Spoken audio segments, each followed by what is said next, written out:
las primeras palabras son las de bienvenida que quiero dar a todos los amigos del Instituto Cervantes de Palermo que os habéis conectado esta tarde en estas segundas jornadas de lecciones palermitanas de hispanismo en línea, en la que tenemos la gran suerte de contar con un investigador que, a pesar de su juventud, porque es muy joven, es uno de los grandes conocedores de Lope de Vega.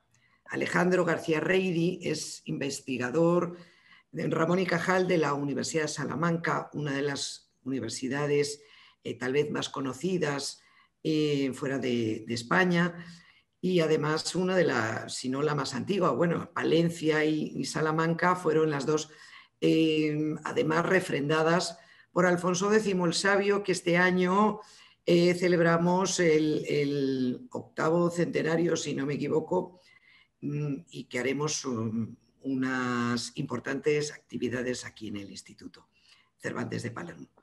Como decía, con anterioridad ha trabajado en diversas universidades como Syracuse University de Estados Unidos, en la Universidad Autónoma de Barcelona, en Duke University también de Estados Unidos, en la Universidad de Valencia, que es tu casa madre, por así decirlo.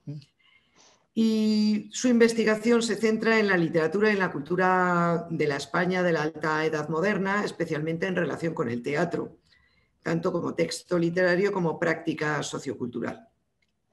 Con la obra de dramaturgos tan importantes como Lope de Vega, Calderón de la Barca o Andrés de Claramonte, y con las humanidades digitales, que es una persona que también no solo conoce bien lo que es lo clásico, sino que también está en este mundo que ahora tenemos, que nos hemos reconvertido con toda rapidez en virtual, tiene un amplio conocimiento sobre estos temas.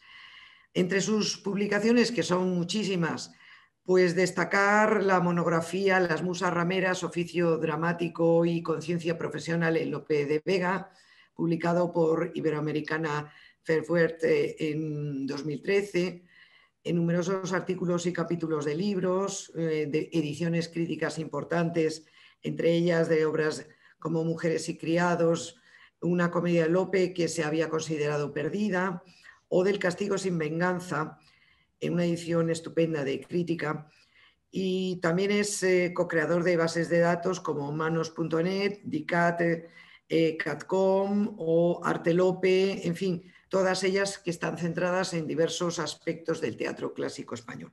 Así que tenemos, por no alargarme, un gran especialista que además sabe hacer esa máxima horaciana del prodesse delectare, quiere decir, deleitarnos mientras nos vamos a aprender todos mucho de este gran Lope de Vega, de cómo era un autor genial, pero a su vez estaba muy interesado también por lo que era el negocio, el vivir del teatro, porque era una forma de vida. Recordamos que Cervantes también lo quiso hacer y no tuvo éxito porque había un monstruo como Lope de Vega que pues era pues eso, un genio. Y copó de alguna forma y transformó ese teatro de nuestros siglos de oro y después influyó tantísimo, como él nos va a explicar muy bien, en todas las dramaturgias europeas posteriores. Cuando quieras, Alejandro, tuya la palabra. Gracias. Pues muchísimas gracias. Voy a compartir ahora la pantalla para el PowerPoint y una presentación con diapositivas que se supone que ya se ve correctamente, ¿verdad? Sí, Muy se bien. ve.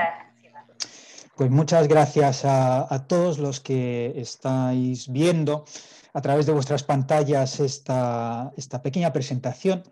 Quiero dar las gracias al Instituto Cervantes de Palermo por su gentilísima invitación para estar esta tarde con todos vosotros, sobre todo a su directora Beatriz Hernández y también a María Luisa Casio, la coordinadora cultural del Instituto Cervantes, ahí en Palermo. Ojalá, como hablábamos antes, que esto pudiera ser físico y no virtual, pese a las facilidades que da lo digital. Como decía, Palermo pues es una ciudad preciosa, encantadora, una además de las ciudades especiales para mí, porque parte de mi familia procede de Palermo, tengo raíces allí, así que, en fin, pues es una ciudad que es muy importante para mí. Hace unos 10 años, 12 ya, en 2009, falleció el músico pop Michael Jackson. Y unos días después hubo un enorme homenaje a esta figura de música popular. En la imagen que pueden ver en las pantallas es un evento que se celebró en un espacio en Los Ángeles, en California, en Estados Unidos, al que asistieron algo más de 17.000 personas gracias a unas entradas gratuitas que se subastaron para un total de más de 1 millón de personas que quisieron asistir a esa especie de homenaje público hacia esta figura de la música popular. Su entierro fue retransmitido por las televisiones y, de hecho, en Estados Unidos es el tercer entierro con más espectadores en toda la historia. El segundo fue el expresidente Ronald Reagan y el primero Lady Di de Inglaterra. No es quizá por ello casualidad que Michael Jackson fuera conocido en sus mejores años como el rey del pop. Claro, nosotros vivimos ya en esta posmodernidad, modernidad líquida de la cultura de la celebridad, donde un evento de estas características pues no nos sorprende especialmente, nos pueden llamar la atención las cifras, la cantidad de espectadores que se supone que vieron en sus televisiones estos eventos, se habla incluso de 1.000, 2.000 millones de personas, una locura de esas. Pero siempre es interesante, cuando echamos la vista atrás, encontrar puntos de contacto que, salvando las diferencias, nos permite entender tanto fenómenos del pasado como nuestra propia modernidad. Y bien, Michael Jackson no es la primera figura popular que, sin ser papa ni rey o reina, pues recibe también un homenaje popular multitudinario como este. Pero nos ubicamos ahora en un país diferente, España, en una época un poco más atrás en el tiempo. Nos encontramos en los siglos XVI y XVII, en torno a un hombre, a un escritor, Lope de Vega, que nació y murió en la ciudad de Madrid en 1562, nació y murió en 1635, y cuya muerte vino acompañado por un fervor popular, una manifestación pública de cariño, de interés, muy parecido a lo que en nuestras condiciones actuales generó la muerte de Michael Jackson. Lope falleció a finales de agosto de 1635 y contamos con algunas referencias de escritores o autores coetáneos que señalan, destacan la cantidad de madrileños que llenaron las calles de la ciudad cuando se sacó el féretro de la casa de Lope, donde falleció ya enfermo, y lo acompañó a lo largo de las calles de la ciudad hasta la iglesia donde iba a ser enterrado. Su amigo, discípulo y primer biógrafo, Juan Pérez de Montalbán, comentó en la biografía que publicó un año después de la muerte de Lope, cómo las calles de Madrid estaban tan pobladas de gente que casi se embarazaba el paso al entierro, sin haber balcón ocioso, ni ventana desocupada, ni coche vacío. Y así, viendo una mujer tanta grandeza, dijo con mucho donaire: sin duda este entierro es de Lope, pues es tan bueno. Y es que la expresión es de Lope ya se había lexicalizado muchos años atrás como sinónimo de es excelente, es buenísimo. Y la cantidad de gente era una que solo alguien como Lope podía reunir. Otro testigo de ese acontecimiento mencionó cómo acabaron el entierro a las 2 de la tarde en la iglesia de San Ginés, en Madrid, y a las 5 de la mañana no se podía entrar en la iglesia de la cantidad de madrileños que estaban todavía mostrando su respeto hacia esta figura. Aquí hay una reconstrucción ya decimonónica de 1862 de ese gran entierro popular de Lope, el momento en el que la comitiva fúnebre pasa por delante del monasterio de las Trinitarias Descalzas, que estaba más o menos entre la casa de Lope y la iglesia, y donde estaba una de las hijas de Lope, Sor Marcela, que se asoma a las rejas para poder despedir a su padre. Bien, como digo, estamos en un periodo de hace 400 años y nos encontramos ya ante unas manifestaciones populares que, de nuevo, mutatis mutandi, nos recuerdan a nuestra propia época contemporánea. Se vivió una auténtica lopemanía en la España y más allá de la España del siglo XVI y XVII. En esa biografía que mencioné antes de Juan Pérez de Montalbán, destacaba que, por ejemplo, no hay villa, ciudad, provincia, señorío, reino que no haya solicitado su correspondencia de Lope, que hayan estado en contacto con él. No hay casa de hombre curioso que no tenga su retrato. Claro, los pósters no existían, pero esta era la versión del siglo XVII.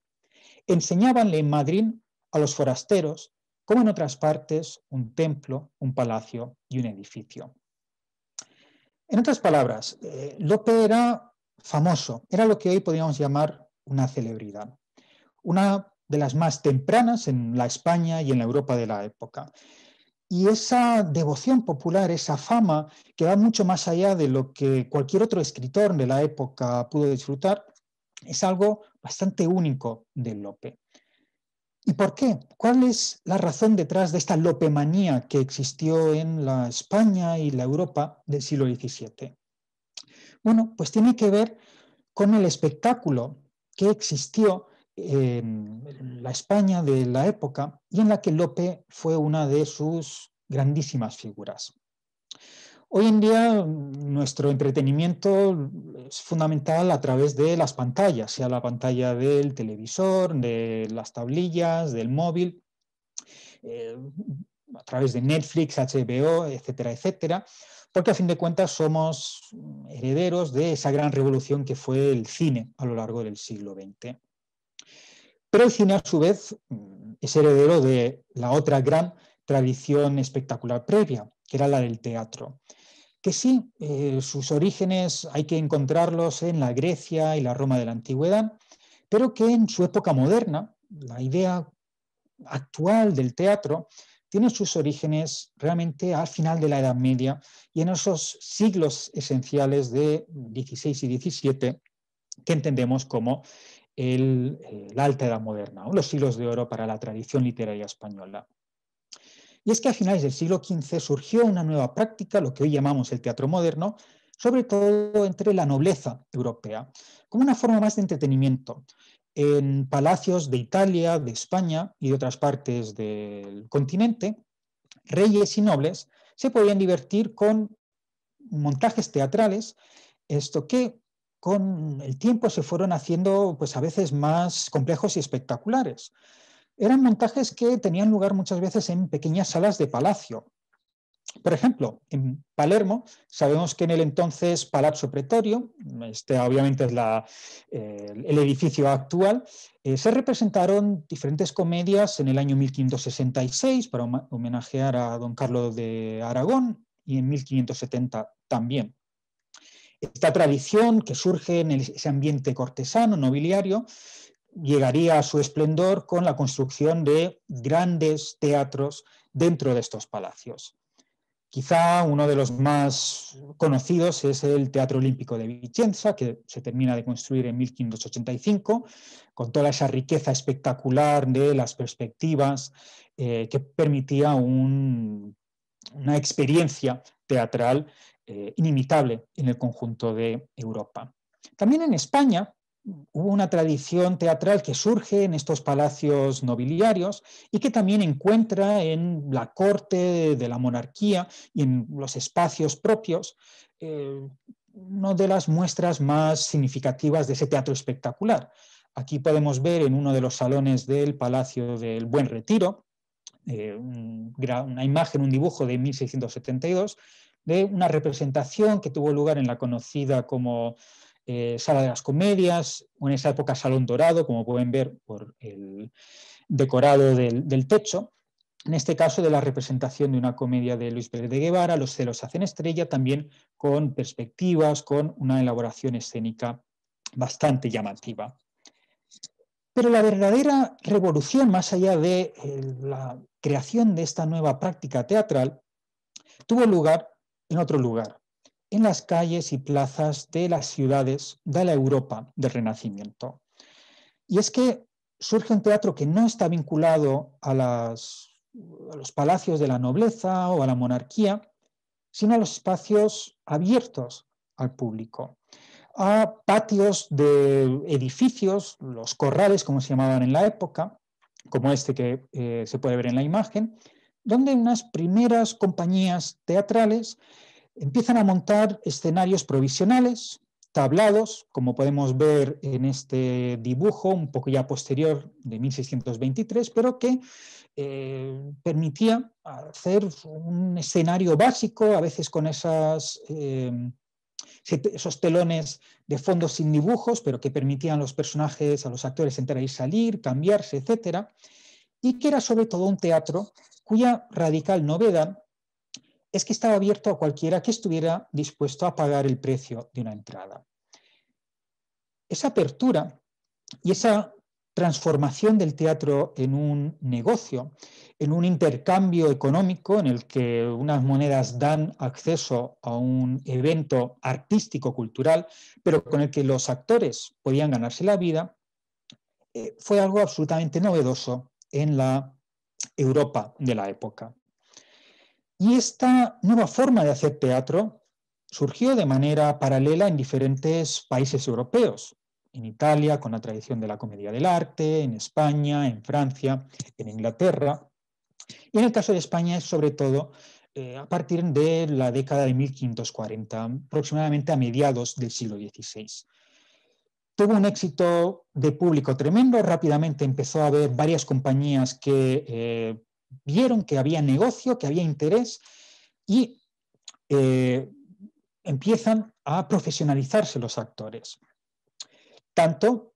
Había tanta demanda de público que incluso hubo compañías y actores italianos que cruzaron el mar para instalarse en España y representar ante estos espectadores ávidos de nuevas representaciones teatrales.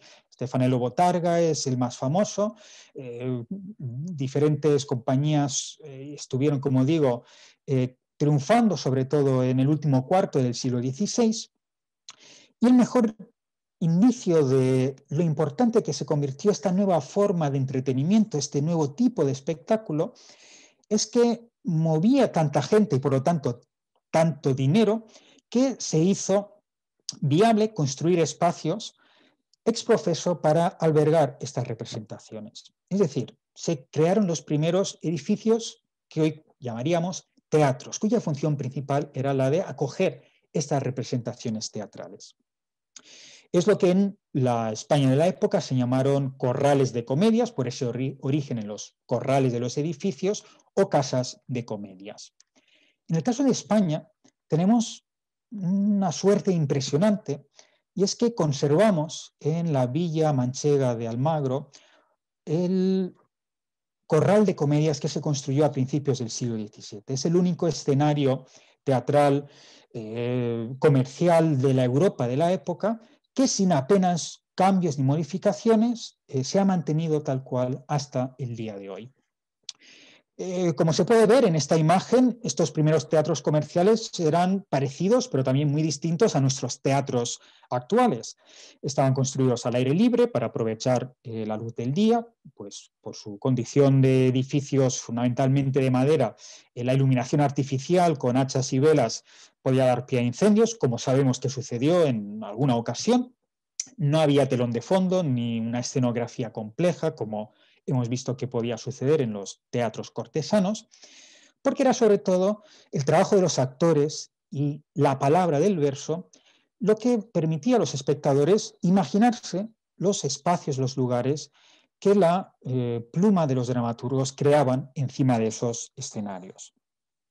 Porque esa sencillez permitía que sirviera tanto para calles de ciudades con balcones desde donde se asoman galanes y damas para hablar con sus amantes por las noches, como muros de ciudades que se tienen que tomar, como incluso cubiertas de barcos en medio de viajes por el Mediterráneo o el Atlántico.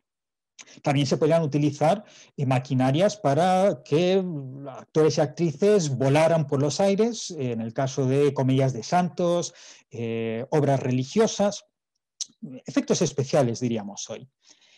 Y el público llenaba estos espacios de pie en el patio central o sentados en los aposentos laterales, espectadores que podían cubrir un amplio abanico social, desde trabajadores de las ciudades a miembros de la nobleza o incluso, en el caso de Madrid, el rey mismo, que a veces acudía de incógnito más o menos a algunos de esos aposentos que estaban protegidos por celosías para ver, pero no siempre ser vistos. Y unos espectadores que eran tanto masculinos como femeninos, pues en los escenarios de la época, en los teatros de la época, las mujeres podían ir, en el caso de España. Aquí tenían reservado un espacio específico, lo que se conocía como la cazuela, el primer piso, al fondo, está la perspectiva en ese corral de Almagro. Y es que las mujeres eran una pieza clave del éxito del teatro, no solo porque eran una parte de los espectadores, sino porque, frente a lo que sucedía en otros países, el caso emblemático de Inglaterra, y al igual que sucedía en Italia, las mujeres podían representar, pese al escándalo que eso causaba en los sectores más conservadores de la España de la época. Y se podía ver a actrices, muchas veces jóvenes y guapas, igual que hoy en día, pues subirse a los escenarios y protagonizar muchas de las obras que se representaban en la época. A veces, claro, pues por exigencias de la obra, del guión, digamos hoy, tenían que disfrazarse de hombre, que, vaya, suponía que tenían que dejar sus faldas amplias y ponerse pantalones para hacerse pasar por galanes, lo cual permitía a los espectadores pues deleitar la vista con unas figuras femeninas que no eran las que habitualmente podían ver en las calles de la ciudad. Y de hecho, los primeros mitos eróticos, las primeras celebridades sobre los escenarios surgen también en el teatro de esta época. Y estos teatros, estos corrales de comedias, empiezan a aparecer desde finales del siglo XVI a lo largo y ancho de toda la península, tanto en grandes ciudades como Madrid, como Valencia, como Sevilla, como en poblaciones más pequeñas, Almagro, Toro. Como se puede ver en esta imagen, una amplia red de espacios teatrales estables donde hacían los bolos las compañías profesionales, como hoy en día, pues en busca de nuevos públicos a los que ir representando sus compañías y ganar su dinero con todo ello. Claro, no podemos olvidar que estamos hablando de una época, finales del XVI, principios del XVII, donde España forma parte de una estructura política mucho más grande, la monarquía hispánica, el imperio de los Austrias, que abarcaba diferentes territorios de los 5 continentes. Y eso significa que este teatro fue también el primer teatro global, el primer teatro internacional, porque las compañías españolas no solo tuvieron espacios de representación en España, Portugal, en la península, sino también en otros lugares de las Américas o también de Europa, incluyendo, en el caso de Nápoles, pues el Teatro de San Bartolomeo, donde sabemos que al menos desde 1616 ya representaban compañías teatrales españolas. Esta posición de España en la primera línea de la realidad política europea, pues hizo que fuera, después de la Italia del Renacimiento, el principal foco cultural de difusión literaria en Europa. Claro, hoy en día Cervantes y su Don Quijote son los nombres más conocidos, pero en el siglo XVII fue el teatro comercial, la producción cultural española con más influencia a lo largo de Europa. Yo siempre digo que fue el Hollywood de la literatura de ese momento. Fueron, como digo, estas compañías por diferentes partes de Europa, y estas comedias fueron leídas, vistas representar, no solo en España, ni siquiera dentro de estos territorios de la monarquía hispánica, sino también en Francia, en Italia, en el Imperio germánico de entonces, lo que hoy en día es Alemania, zonas de Centro Europa, Bohemia, y que inspiraron a otros escritores, desde la dramaturga inglesa Afra Behn a finales del siglo XVII, a Molière, a Cornell, y que fue también el foco de mitos como el personaje de Don Juan, que llegaría luego a escritores como Lord Byron o a creadores como Mozart. Y dentro de esta enorme producción teatral es Lope, como decía, una figura central. Un escritor que trabaja todos los géneros, la prosa con novelas extensas, relatos breves, novelle, poemas épicos, libros poéticos que están también en la vanguardia de la literatura de su época, pero que destaca sobre todo por su condición de dramaturgo. Un dramaturgo muy fecundo. Sabemos que escribió al menos 500 obras teatrales aproximadamente, de las que se han conservado más de 300. Un corpus, por lo tanto, muy significativo. Yo siempre lo comparo con el corpus de Shakespeare, que en colaboración, en el caso del dramaturgo inglés, se conservan un poco más de 30 obras de Shakespeare. Y que, sin embargo, aunque Lope hoy en día no sea tan conocido, obviamente no como Shakespeare ni como otros dramaturgos del periodo, como Molière, fue realmente mucho más importante y mucho más internacional que esos otros dramaturgos europeos. Su vida es muy interesante, se mueve entre numerosos amores públicos, incluyendo cuando ya era un sacerdote, polémicas con los escritores coetáneos de la época, incluyendo Cervantes, con épocas de amor al principio y luego más bien de desamor a partir de cierta época por un poco las envidias respectivas que tuvieron uno del otro, cada uno brillando en su género, y por la aspiración de Lope también de ser un gran escritor nacional, que cantara la épica, la historia del país. Pero ante todo, Lope fue un escritor, un dramaturgo, que supo explorar las posibilidades que ofrecía ese teatro comercial y llevarlo hacia la modernidad, o en otro sentido, ser un dramaturgo vanguardista, concepto que hoy en día nos puede chocar cuando hablamos de un escritor barroco que sea vanguardista, pero en su época Lope experimentaba. Empezó a escribir para el teatro cuando tenía poco más de 20 años, cuando justo se habían construido en Madrid esos primeros teatros comerciales, y muy rápidamente encabezó una generación de jóvenes dramaturgos que querían escribir obras teatrales para ese público variado que llenaba los escenarios, los patios, los asientos de los corrales. Y Lope va a escribir siempre pensando en los espectadores, en esa gran masa, lo que despectivamente algunos llamaban el vulgo, pero que Lope sabe que era lo que daba sentido a toda la industria del entretenimiento del teatro de la época. Pues cuando Lope era joven, antes de que empezara incluso a escribir, el teatro un poco que se había puesto de moda era muy de inspiración clasicista, tragedias inspiradas muchas veces en la tradición grecolatina, con una estructura en 5 actos, inspirada por sobre todo los grandes dramaturgos del teatro latino, Séneca, por ejemplo, en la tragedia, Terencio en la comedia, con versos largos, sonoros, que se caracterizaban también estas tragedias por escenas de gran patetismo, un poco como algunas de las tragedias de Shakespeare. Pero Lope vio que ese teatro era mucho más maleable, que podía ser mucho más experimentador, vanguardista, más variado, más libre, que podía desencorsetarse de algunas de esas ideas que estaban experimentando los dramaturgos de su generación anterior. Y Lope lo que hace es romper con muchas de esas convenciones, que estaban inspiradas en parte por esa tradición neoaristotélica de las unidades clásicas de la acción, el lugar, el tiempo, y quiere hacer un teatro mucho más dinámico, que conecte con la gente. Y Lope introduce toda una serie de experimentaciones, como digo, junto con otros dramaturgos de su generación, pero Lope es quien lo hace mejor.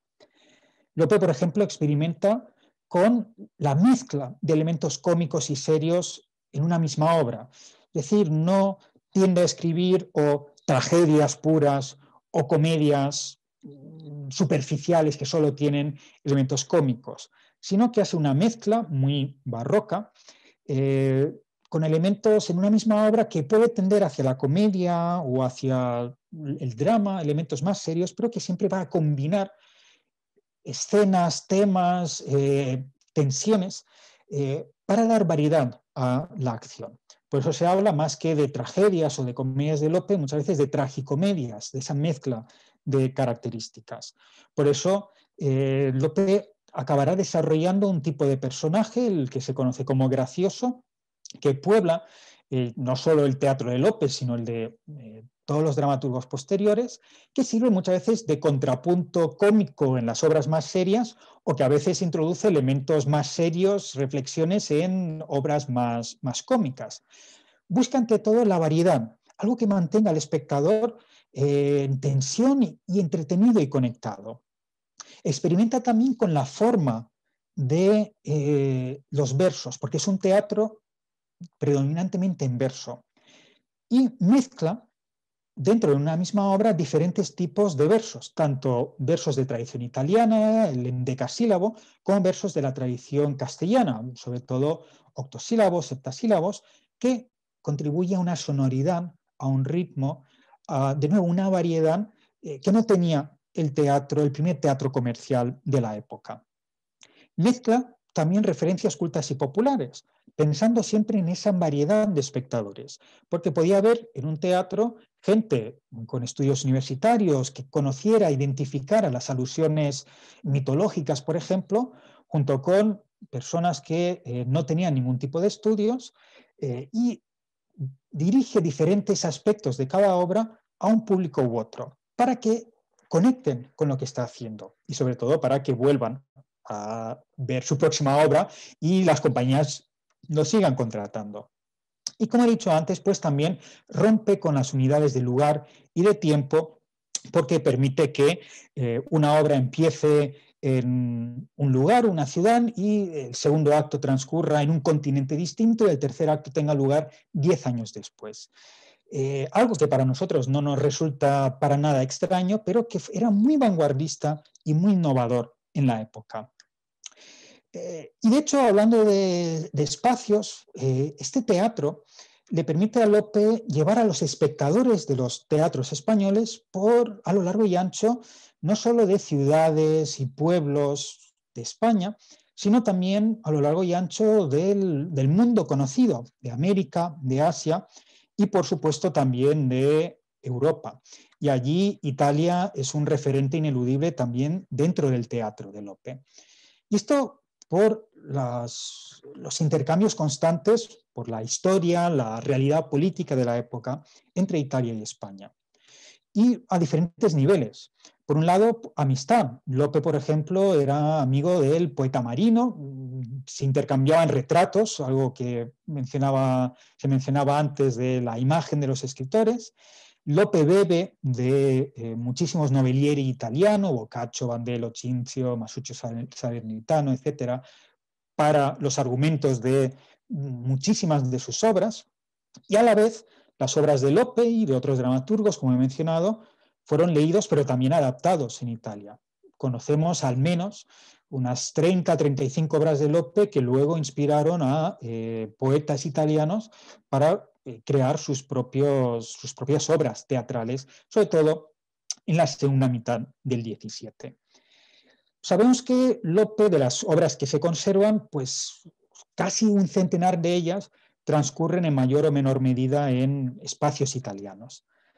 Y en el caso concreto de Palermo, ¿por qué no?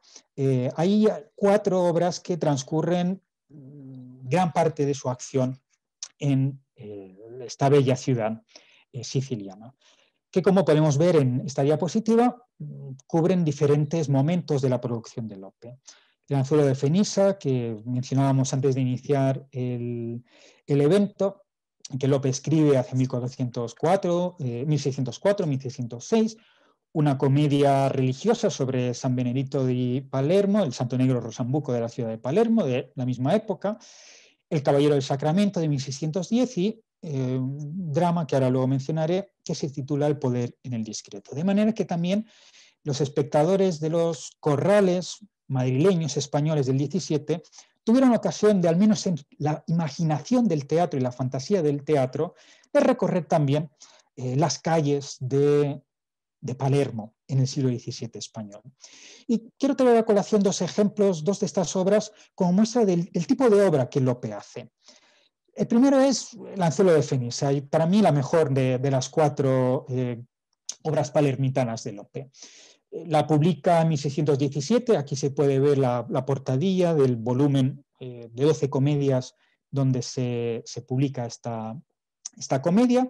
Es una comedia en el sentido más literal, en cuanto que es obra cómica, y que gira en torno a la protagonista de la obra, Fenisa, que es una cortesana, una prostituta, que vive en Palermo, un tanto desengañada de los hombres y de los amores, y que por lo tanto es una especie de Don Juan a la inversa, una mujer que se quiere aprovechar de los hombres, que se enamoran de su belleza, para sonsacarle todo el dinero que puedan. Y alrededor de este personaje maravilloso que construye Lope, Fenisa, se va desplegando la trama, que involucra a una serie de personajes españoles, y vemos allí esa mezcla de lo hispano y lo siciliano en este drama. Por un lado está Albano, que es un caballero italiano que está medio enamoradillo de Fenisa, pero resulta que Albano había estado en España y había dejado a una chica, Dinarda, nada más española sevillana, también enamorada. Y Dinarda, como actriz de esta que quiere lucirse en el escenario, pues se disfraza de hombre y acude a Palermo para recuperar a su enamorado, Albano. Y efectivamente la obra acabará con esa pareja recobrándose. Vemos aquí ya ese elemento, como decía, de importancia femenina en las tramas del teatro de Lope, porque sabía aprovechar muy bien el dramaturgo ese atractivo que tenían las actrices sobre el escenario. Y si por un lado está ese triángulo, podríamos decir, entre Fenisa, Dinarda y Albano, luego también aparece otro español, Lucindo, un mercader, valenciano, que acude a Palermo para hacer negocios, y ahí vemos de nuevo esas relaciones comerciales del Mediterráneo, y cuando ve a Fenisa cae en su anzuelo. Fenisa le roba el corazón porque, claro, es un mercader, significa que tiene dinero y que le va a poder sacar todo lo que pueda. Fenisa finge estar interesada en él, lo engatusa, va consiguiendo que le vaya haciendo muchos regalos de joyas, sobre todo, de promesas de dinero. Ella lo que quiere es limpiarlo, literalmente, de todo su dinero. Pero ahí, Fenisa es que además, cuando ve a Dinarda disfrazada de hombre, se enamora de él. Así que podemos ver aquí cómo Lope juega con incluso elementos pseudolésbicos, podríamos decir, algo que llama al espectador de lo llamativo de la situación, con estos triángulos amorosos que incluso se complican todavía más porque aparece un personaje, Osorio, capitán español, que está también enamorado de Fenisa, otro personaje que también conecta con la tradición italiana del capitano español fanfarrón y arrogante. Lope conoce muy bien todas las posibilidades, y podemos ver aquí ese juego de despliegue de equívocos, de disfraces, de amores, de trama, que cautivaría a los espectadores de la época. Lucindo acaba dándose cuenta de que Fenisa no es quien cree que es y que lo quiere engañar, y como sucede en tantas obras, el burlador acaba burlado, un poco como Don Juan, y Dinarda, como decía, acaba con su amado capitán Albano. Obra cómica de amores, pero que también se puede entrar en muchos detalles de esa realidad compleja de la época, de esas relaciones tensas, imperiales, de relación política, económica entre España e Italia. Simplemente traeré a colación un pasaje donde un español, Fabio, que acompaña a Dinarda, una especie de criado que va a hacer no las Américas, sino las Sicilias con Dinarda, en un italiano macarrónico, loa las riquezas de Sicilia. Se tutta la Sicilia fosse macarrone, il faro di Messina vino moscatello, il monte Mongivello formaggio grattato, e tutto lo spagnolo fossino ammazzato, ¿cómo triunfaría lo siciliano? Es un poco esa tensión, un poco, ¿verdad?, de esas riquezas italianas que encajan de una manera conflictiva dentro del imperio español. Comedia de amores, pero que tiene mucho sustento. O, por ejemplo, El poder en el discreto, del que conservamos ni más ni menos que el manuscrito autógrafo. Es otra de las riquezas de nuestro teatro clásico español, que conservamos una cantidad nada desdeñable de manuscritos autógrafos, de Lope una treintena aproximadamente. El poder en el discreto, que Lope es la última obra palermitana que escribe Lope en el año 1623, no es una comedia, sino que se centra más en lo dramático. Y ahí vemos otro tema que despliega Lope en su teatro, el del poder y el de los conflictos del poder, que entremezcla también con ese elemento un poco aparentemente más ligero del amor, pero que le permite reflexionar sobre los límites del poder, sobre los conflictos del poder en la época, auspiciado por la fantasía y la libertad que da el teatro. En este caso tenemos otro triángulo amoroso. La acción transcurre en un Palermo pseudomedieval, en ese mundo imaginativo que no está anclado en ningún momento histórico concreto. Una dama, Serafina, sobrina, miembro de la nobleza, que está enamorada y es correspondida por Celio, que sirve al rey de Sicilia. Y resulta que ese rey que recibe la obra el nombre de Teodoro ve a Serafina y se enamora de ella sin saber que Celio es su galán. Se establece así un conflicto entre el poder y el amor. ¿Triunfa al final el rey o la pasión amorosa, aparentemente que tenía que estar supeditada a los deseos, a la voluntad del monarca? No olvidemos que el siglo XVII es la época en la que se afianzan las monarquías absolutistas en la Europa de la época, donde parecería que el poder del rey no tiene límites. Pero, como anuncia el título de este drama, el poder a veces tiene que ser discreto. Y el rey, cuando descubre, después de toda una serie de situaciones de Serafina, Celio, que ocultan sus amores, y él se da cuenta de lo que sucede, actúa finalmente la prudencia por encima de su propio deseo y Teodoro renuncia a su pasión por Serafina para que ella y su servidor Celio se casen finalmente.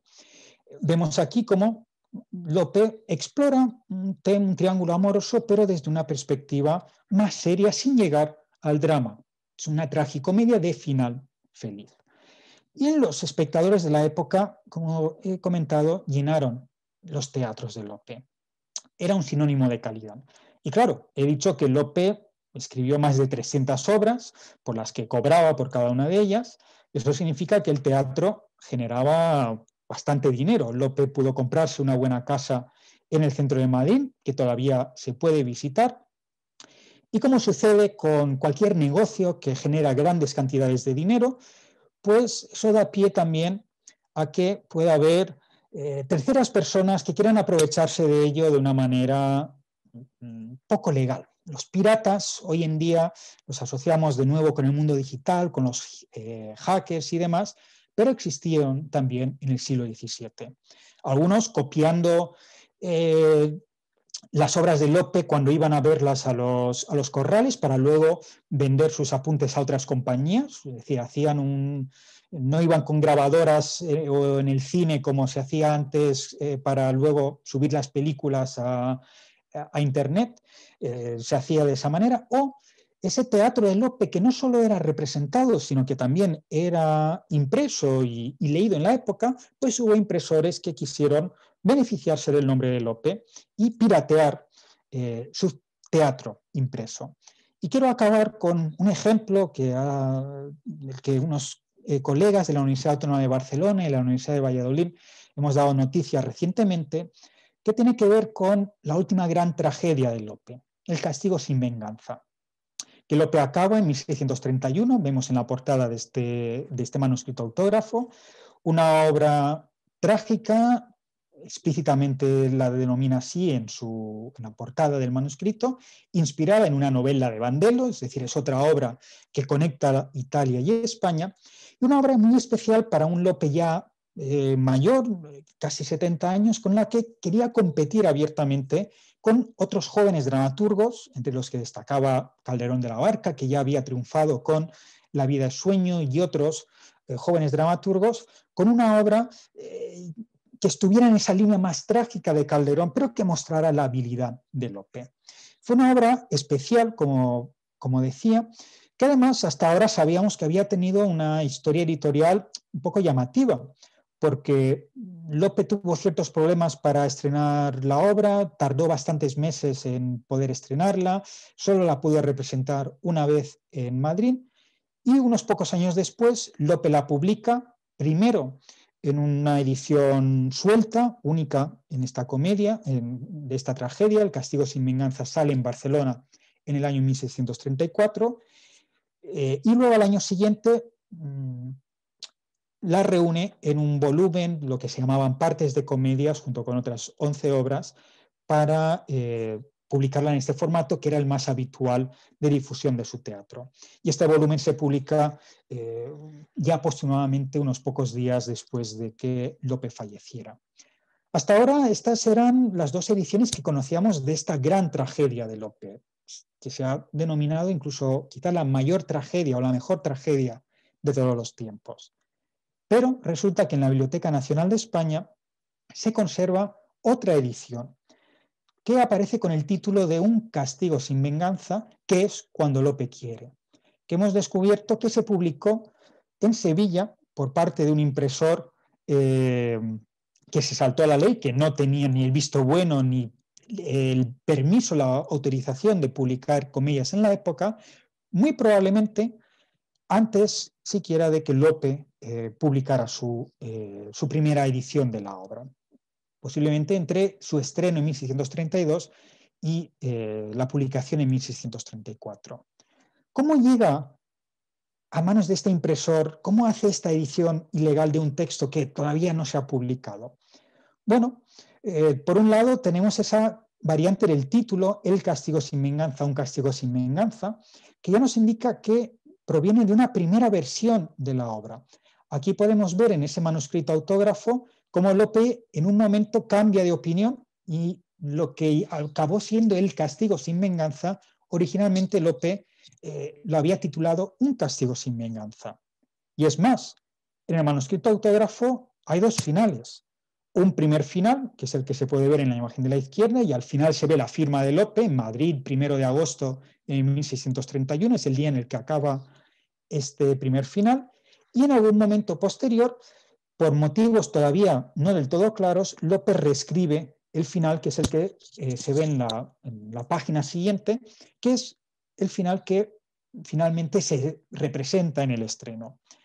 Esa edición pirata contiene ese primer final que no se llega a estrenar y ese título primerizo también de Un castigo sin venganza. Significa que tuvo acceso a este texto de Lope, este manuscrito, antes de que Lope cambiara el título, antes de que escribiera el final alternativo, es decir, hubo lo que hoy llamaríamos una filtración, probablemente de la compañía teatral que estuvo ensayando esta tragedia, probablemente de algún actor o actriz, quizá de algunos que cambiaron de compañía antes de que se estrenara la obra, y que de nuevo lo hicieron por dinero. Vieron la oportunidad de poder vender este texto a este impresor, que, ni corto ni perezoso, sacó esta edición pirata, que ahora parece que es la auténtica primera edición del Castigo sin venganza, y probablemente lo que llevó a Lope a tomar la decisión de publicar el Castigo sin venganza, primero en Barcelona y luego otra vez en Madrid, en esa parte 21.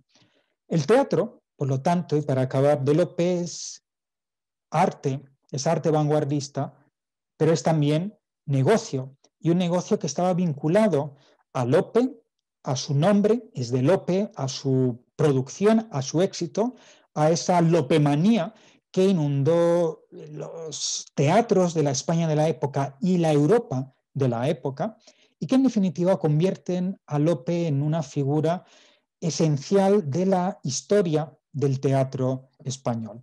Entender a Lope, y con esto concluyo, es adentrarnos en el teatro más innovador del siglo XVII, una época esencial de transición, no solo en el teatro español, sino en el conjunto del teatro europeo. Nuestra tradición teatral moderna y contemporánea, incluso nuestra tradición cinematográfica, no sería lo mismo sin ese teatro del siglo XVII, y ese teatro del siglo XVII no sería lo mismo sin Lope de Vega. Muchas gracias a todos.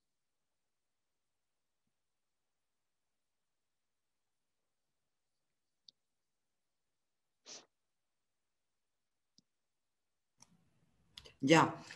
Muchísimas gracias, Alejandro, en esta exposición magistral de resumir un autor que es como un océano, como es Lope de Vega, no solamente en el teatro, la situación del teatro en ese momento, esa reflexión sobre Palermo en Lope de Vega. Y bueno, pues yo creo que todos estamos encantados de haber escuchado esta conferencia. Yo no sé si hay alguna pregunta, María Laura, de las personas que están ahí. Todavía no han entrado. Sí. Un poquito Nadie más se anima todavía. Yo animo a que quien no conozca a Lope, claro, si puede, que cuando sea posible tenga ocasión de ver un montaje, porque Lope se representa hoy en día y el teatro hay que vivirlo, hay que experimentarlo como tipo de arte que es, un arte performativo con los cuerpos, las voces, los movimientos de los actores. Pero si no, que lo lea, porque eso, tanto en el 17 como hoy en día, es otra forma de acceder al teatro. Nos tenemos que imaginar cómo serían esas representaciones, pero es un dramaturgo fascinante y sobre todo por su habilidad no solo como dramaturgo, que es lo que uno disfruta cuando lo ve sobre el escenario, como sabe montar muy bien los movimientos de los personajes, las conversaciones en escena, sino sobre todo por esa calidad poética, literaria de los textos. No es solo la representación, los temas, los enredos, cómo lo desenvuelve todo, no, dramáticamente muy bien, sino que lo hace con unos versos maravillosos. Tanto aquellos de tradición más culta, sonetos, versos endecasílabos, como el uso que Lope hace de cancioncillas populares, de romances, en fin, es un verdadero placer para el oído ver, escuchar y leer el teatro del Fénix de los Ingenios. Título que a lo mejor aquí en Italia no se sabe tanto, lo del Fénix de los Ingenios para el público general, pero realmente fue un fenómeno. Y después mencionar que ahora mismo tenemos acceso a través del Centro de Documentación de Artes Escénicas en Teatroteca, grabaciones de los últimos estrenos que ha habido de todo el teatro clásico español y después grabaciones históricas también de los famosos Estudio 1, que los que nacimos en otra época y que vivíamos en provincias y el teatro no había todos los días la posibilidad de acceder a eso. En Radio Televisión Española existía estos programas de estudio que eran con los grandes actores del repertorio clásico de los años 60, 70, 80 y que está también disponible en abierto en la web de Radio Televisión Española y, como decía, en la teatroteca del Centro de Documentación de las Artes Escénicas, antiguo Centro de Documentación Teatral, que ahora tiene también la parte teatral, la musical, la de danza. Y bueno, pues animo a nuestros participantes de esta tarde que vean estos accesos en Internet cómodamente, que hay cosas muy, muy interesantes y muy jugosas. Bueno, ha entrado una pregunta. o más bien una solicitud de recomendación para Alejandro. ¿Mejor verlo a Lope o mejor leerlo?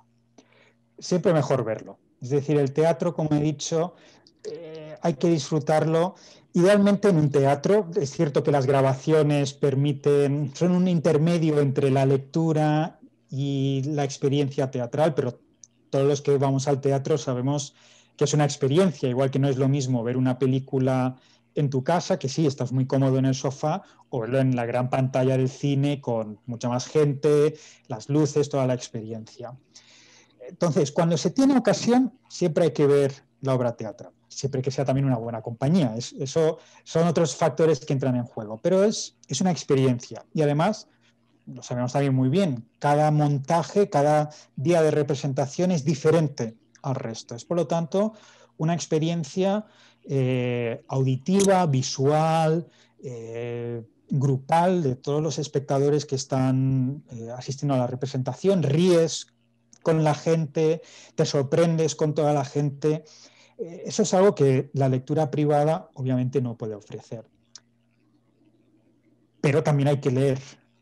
También se puede leer perfectamente el teatro de Lope, sobre todo por lo que comentaba de esa enorme calidad poética de sus versos que hacen que sea un placer leer Lope, no como poesía, pero uno cuando está leyendo, imaginándose los actores, los movimientos, la trama, no puede dejar nunca de maravillarse de alguno de los pasajes que se encuentra allí.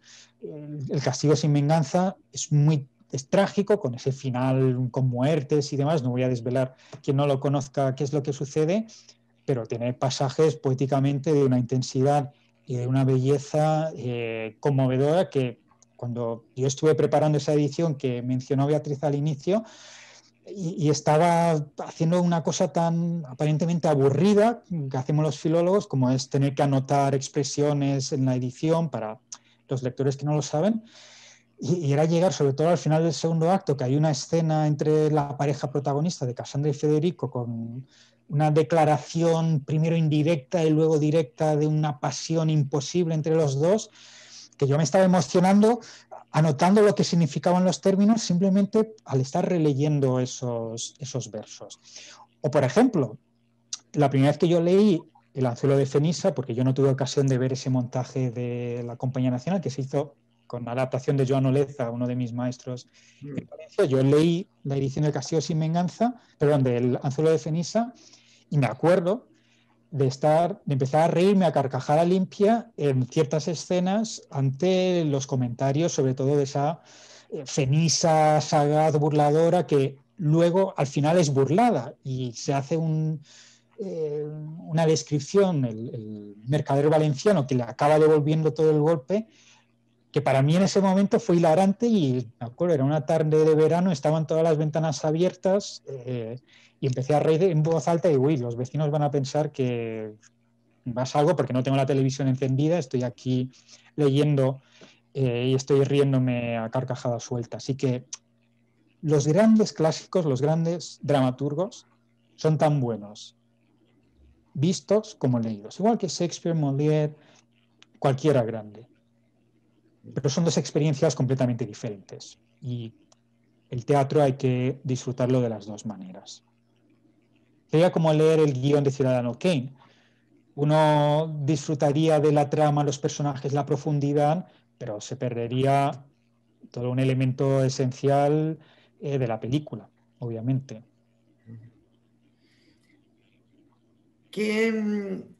Si alguien no ha leído nunca nada de Lope o lo ha leído y ya se le ha olvidado, Alejandro, ¿qué le recomendarías? ¿Por qué obras, 3 obras por las que podría empezar? Una, El castigo sin venganza, porque realmente a nivel dramático y poético es una maravilla. No hay verso malo. Es decir, no hay momento en que digas, ay, aquí López se durmió. Es una maravilla de tensión, de desarrollo de los personajes, de profundidad humana de los conflictos que tienen, carácter más trágico, pero como digo, escenas absolutamente maravillosas. Luego otra también de ambientación italiana esencial, El perro del hortelano, que tiene bien la adaptación cinematográfica de Pilar Miró, maravillosa, pero que de nuevo como texto teatral, texto para ser leído, es también excelente. De nuevo, no solo por la trama, el desarrollo de los personajes, sino por esos conflictos, esos sonetos que Lope incluye, en donde el personaje de Diana tiene miedo de revelar su amor, su secretario Federico quiere, no quiere, le deja, no lo deja. Es una maravilla de obra. Y la tercera, claro, ahí siempre Lope tiene tantas obras buenas y tantas que son canónicas. Lo fácil sería decir La Dama Boba, que es otra comedia, también tema amoroso, pero muy, muy inteligente en su desarrollo un tema clásico del amor que despierta la inteligencia. Pero si uno quiere alejarse de lo más canónico para esa tercera obra, pues yo curiosamente, no es por nada, pero recomendaría El anzuelo de Fenisa, porque es muy poco conocida, pero es una obra relativamente temprana de Lope, aunque ya tenía sus 40 años, pero es deliciosa en esos enredos, en esos conflictos que tienen los personajes disfrazados, engañándose unos a otros, y la resolución magistral de Lope, donde uno dice, ole, han engañado a Fenisa, pero qué atractivo es también el personaje de Fenisa. Uno cuando está viendo, imagino, leyendo la obra, siente esa relación de amor-odio hacia la engañadora, la embaucadora de Fenisa, porque es mala, pero es muy buena. Es muy buena en lo que la hace mala. Y es un despliegue de desarrollo de personajes muy atractivo, pero muy atractivo. Entonces hago trampas y recomiendo 3/4. Muy bien. Sí, ahí yo recuerdo era Magui Mira la que encarnaba a Fenisa, que es una gran actriz española, y era una delicia. Yo bajaba todas las tardes que podía a volver a ver la obra, porque como dices tú, cada función es distinta. Entonces iba viendo los matices que los propios actores iban haciendo con la obra a lo largo de las funciones, no solamente el día del estreno, sino después. Y siempre me gustaba ir a la última función para ver cómo ya habían madurado, que después obras que iban y giraban pues en el Festival de Teatro Clásico de Almagro, iban a otros teatros de distintos espacios en España o fuera de España. Y era muy interesante ver esos procesos de cómo cada día iba diciendo otras cosas distintas esa función teatral a ese texto maravilloso de Lope. Y por eso nosotros usualmente pensamos en la obra literaria como un texto cerrado, que tiene ya una versión impresa, sancionada por el autor en la mayoría de los casos, pero sucede con todos los géneros, pero en el teatro es especialmente evidente cómo los textos tienen siempre una fluidez, una maleabilidad que se tienen que ajustar a las circunstancias. Y en el caso del teatro, pues a las circunstancias de los actores, de si están al inicio de una gira o al final, de las incluso características espaciales o técnicas del teatro donde están, porque no es lo mismo pues, estar por ejemplo, la Compañía Nacional, en el Teatro de la Comedia en Madrid, o en el Corral de Almagro, que no puede estar, o en el Teatro Grande, el Hospital de Almagro, o en algún otro espacio.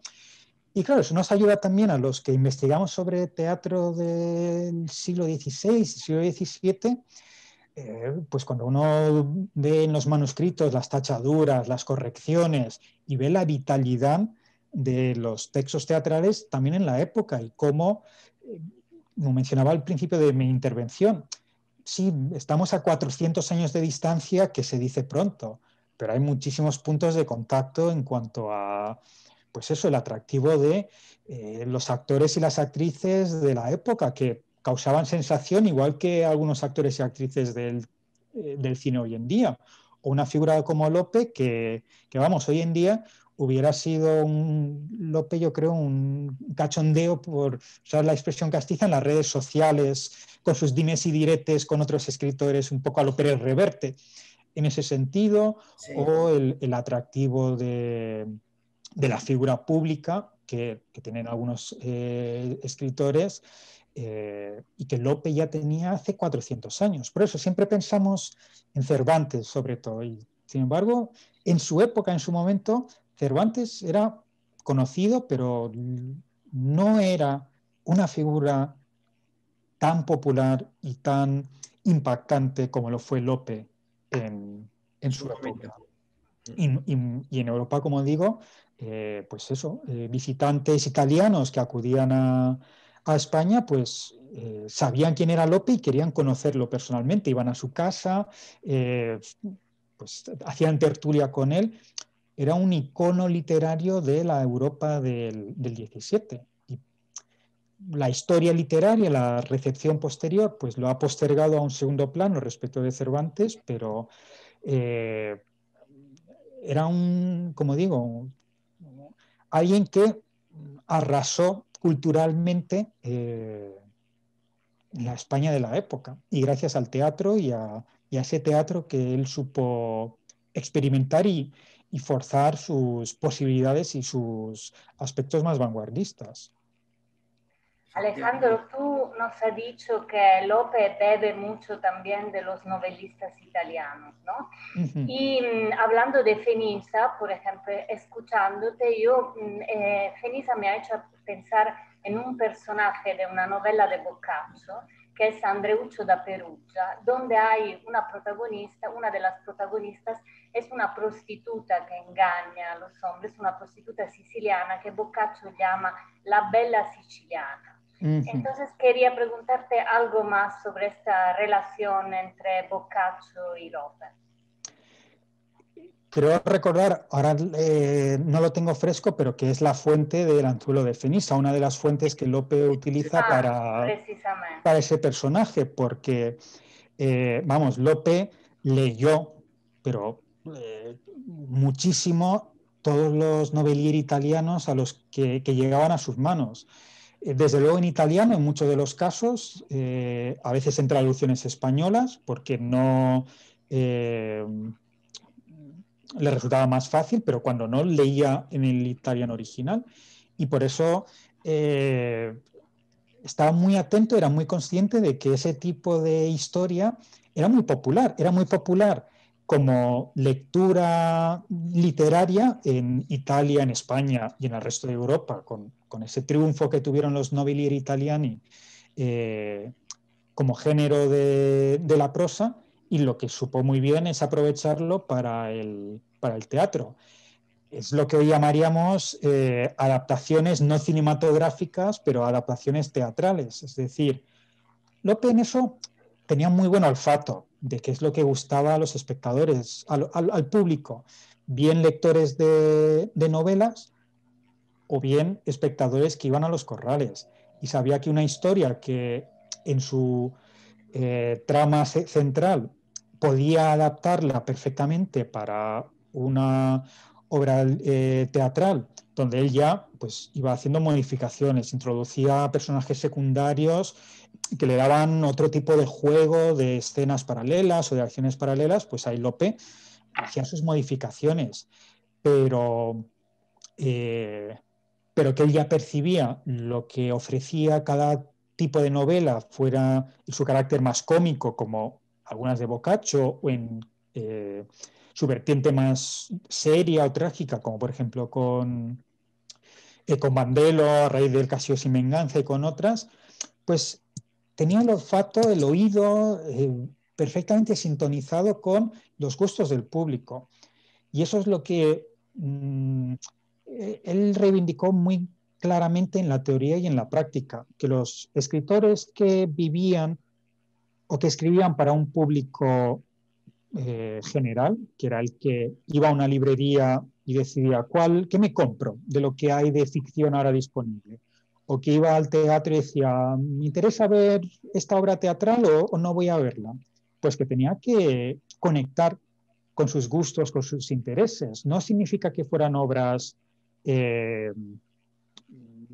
superficiales, ni vastas, ni nada por el estilo, sino que supo ese elemento que atraía al público más amplio, utilizarlo como atractivo y darle luego esa creación artística, esa calidad de gran obra teatral, que es lo que hace que el Teatro de Lope siga vigente hoy en día, igual que seguimos leyendo a Boccaccio y nos sigue entreteniendo y fascinando, o van de lo menos, pero porque somos más dados hoy a la comedia que a lo trágico, pero que mantiene ese carácter, sobre todo temporal, por esos conflictos del burlador burlado, de los conflictos de amor, de los conflictos de poder, de los deseos de libertad. Muchas de las comedias de Lope tienen protagonistas femeninas que lo que buscan es lograr el amor, casarse con los galanes que quieren, que parece que es una cosa muy baladí, muy de comedia rosa de Hollywood, podríamos decir, pero que en el fondo es la forma que tenían los escritores del siglo XVII de hablar sobre el deseo femenino, algo que en la práctica estaba mucho más limitado, circunscrito por todas las presiones religiosas, sociales, y eso también nos ayuda a entender por qué triunfó este tipo de teatro, porque había, pues, por ejemplo, en España o en Italia, actrices que estaban allí encima del escenario poniendo su cuerpo, creando unos personajes en la ficción que engañan a sus padres, que vencen a reyes sicilianos, españoles, franceses para acostarse con el hombre de sus sueños. Expresan un deseo canalizado con el matrimonio, a través del matrimonio, las convenciones, por supuesto, pero que en el fondo late unas realidades humanas y algo que hoy en día, pues el arte, el buen arte, también expresa esas tensiones individuales sociales en otra índole, porque ya ha llovido mucho y nuestra sociedad ha cambiado, pero no la habilidad que tiene Lope, no ha cambiado en esa habilidad de poder hablar indirectamente de los temas que importan en cada época. Y es esa forma de hablar a veces de manera cómica de temas profundos, lo que hace que hoy en día uno vaya a ver teatro de Lope o de Calderón o de Tirso, de cualquier gran dramaturgo español, y pueda conectar como público, como espectador. Es decir, hay una distancia de 400 años que no es tal distancia cuando uno experimenta una buena obra de teatro del siglo de oro español. Muy bien. ¿Hay alguna...? Ah, sí, hay otra pregunta, ¿no, María Laura? Sí. Allora, Francisco Coboreyes te pregunta si sabes si hubo contactos entre Lope y Shakespeare mientras vivieron. No.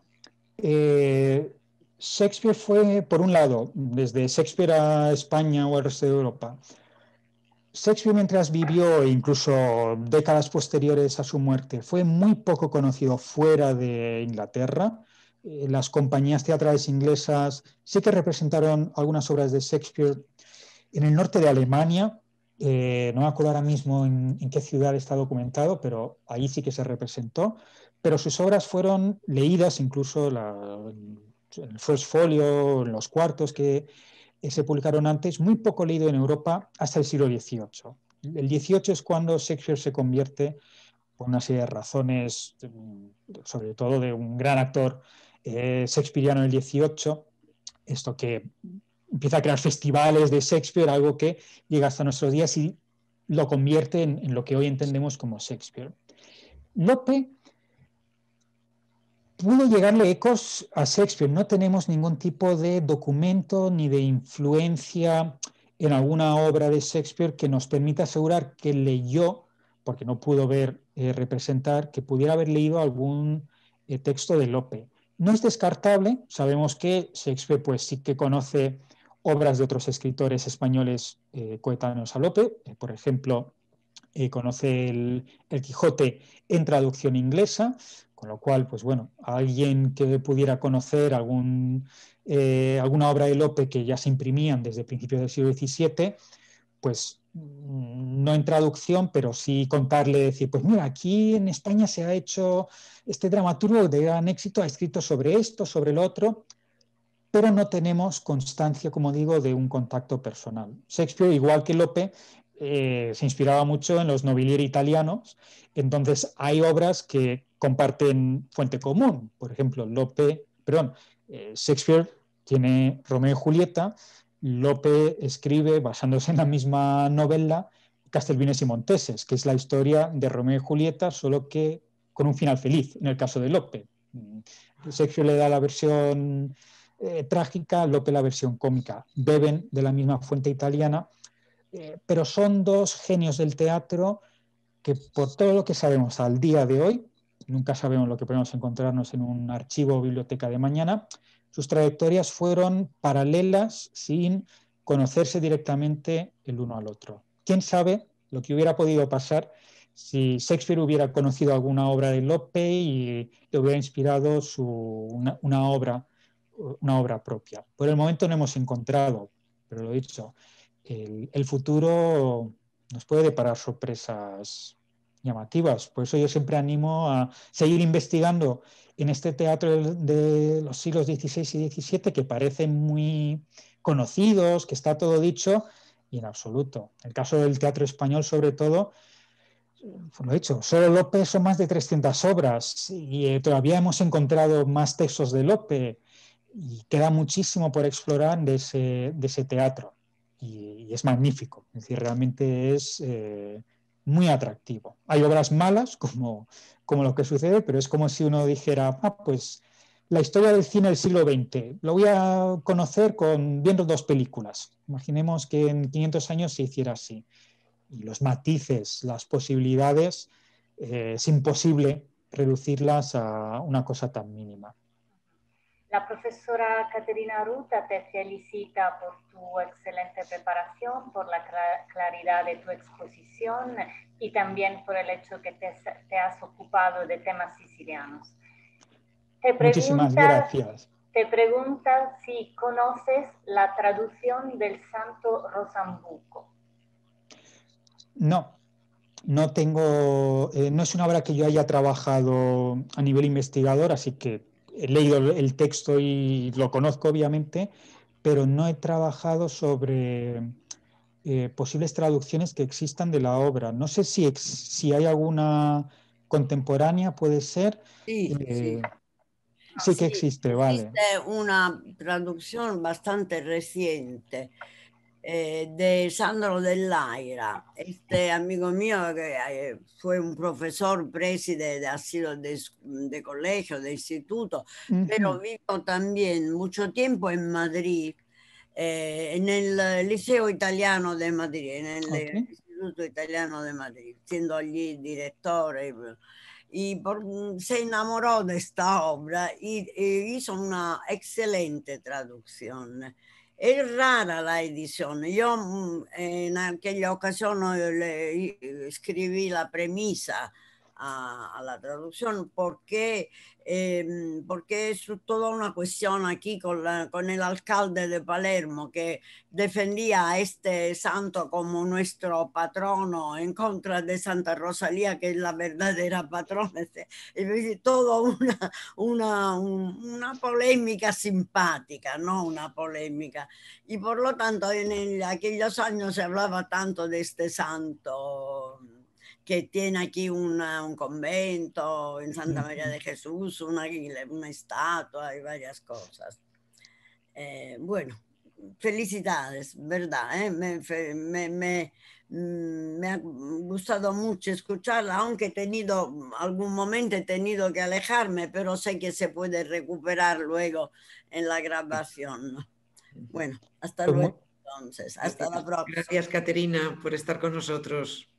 Muchísimas gracias y me alegra saber que se ha traducido. Yo sabía que no había traducción, digamos, de siglo XIX o principios de XX, que es lo que más conozco de las traducciones de Lope, y por eso saber que se ha hecho una traducción reciente, aunque no sea fácilmente accesible por el momento del texto, pero saber que se ha traducido al italiano, pues me alegra porque es un texto muy curioso, un personaje que Lope le sabe dar mucha teatralidad en su versión no deja de ser una comedia de santos, pero con esa criada Lucrecia que quiere ahí seducir al santo, los efectos especiales que suceden, en fin, ese tema africano en el escenario, pues es muy atractivo para el público actual, y más si hay esa polémica luego encima que lo hace llamativo el ver la versión de Lope. Pero el santo existe, es San Sí, Benito sí. de Palermo, Sí, y sí. se honora mucho en América Central, en América del Sur. Tiene, vamos, su leyenda, Uh-huh, sí. porque es una leyenda, en fin de cuentas.